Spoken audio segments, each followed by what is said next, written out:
አባ ጊዮርጊስ ከመቤታችን ጋር በምስጢር ያወራል፣ ይመሳጠራል።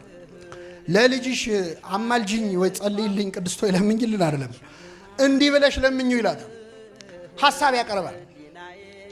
እኔ አንድ ሁለቱን ልንገራችሁ። በጣም የሚገርመው የአባ ጊዮርጊስንም ትትና ለመቤታችን ያለውን ፍቅርም ለእግዚአብሔር ያለውን ክብርም ያሳያል።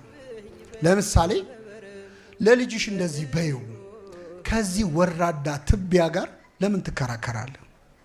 ዝም ብለህ ብትምረው አይሻልም? ማረው። ላንተ እንዴት ይህንን ትቢያ አፈር መቅጣት ምን ያደርግልሃል? በይው ለልጅሽ ይላል። በከመ ልማድኪ በሊ ለፍሬ ከርስኪ ካህሊ ደግሞ ይላል አይደል?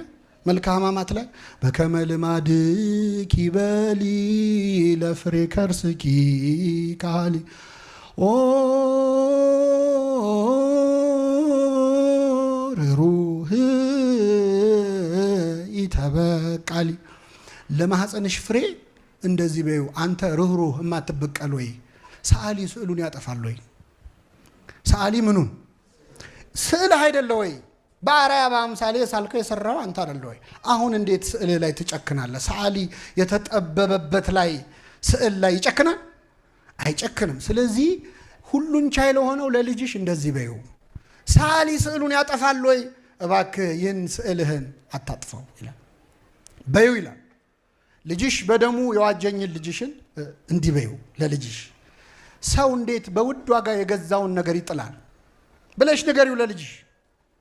በደሙ አይደለው የገዛኝ፣ ለእኔ አይደለው ደሙን ያፈሰሰው። ስለዚህ እንዴት ስጠፋ ዝም ይላል? እባክህ ማረው። እንዴት አትምረውም? በውድ ዋጋ የተገዛ ነገር እንዴት እንደማይጠቅም ነገር ይጣላል በይው ይላል አባ ጊዮርጊስ። በረከቱን ያሳድርብን። ስለዚህ ከመቤታችን ጋር ያለው ቅርበትና ፍቅር ያማክራታል። በስጋዊ ሕይወቱ፣ በመንፈሳዊ ሕይወቱ። በዚህ ዓለም ሰው ከደረሰበት አድርሽኝ። እስኪ በሉ በዚህ ዓለም ሰው ከደረሰበት አድርሽኝ፣ በዚያኛው ዓለም ከልጅሽ ቀኝ አቁሚኝ። አንቺን ከሚወዱ ሰዎች ጋር አገናኝኝ ይላታል። አደራ አንቺን የሚጠሉ ሰዎች እንዳታገናኝኝ ይላል።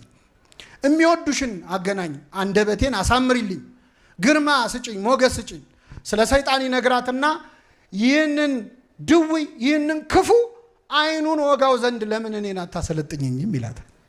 እኔን አሰልጥኝኝ፣ አስታጥቂኝ ይላል።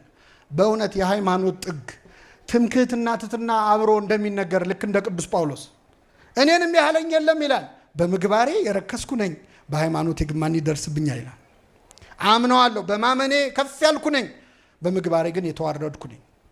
ስለዚህ ነገሌን ምራ የለ ወይ ይህንንም ማረው በይው ብሎ እመቤታችንን ቅዱሳንን የሁሉም ቅዱሳን ህብረት የሚጠራ ነው።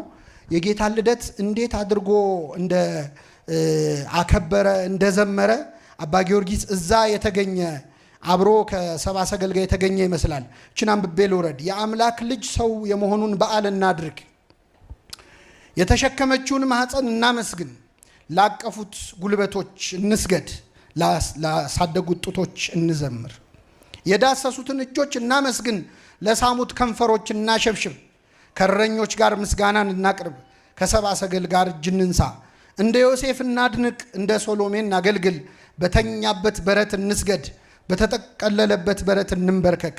እግዚአብሔር ሰው ሆነ፣ ሴት ልጅም የእግዚአብሔር እናት ሆነች። ለእርሱ ምስጋና ይሁን፣ ለእርሱም ስግደት ይገባል።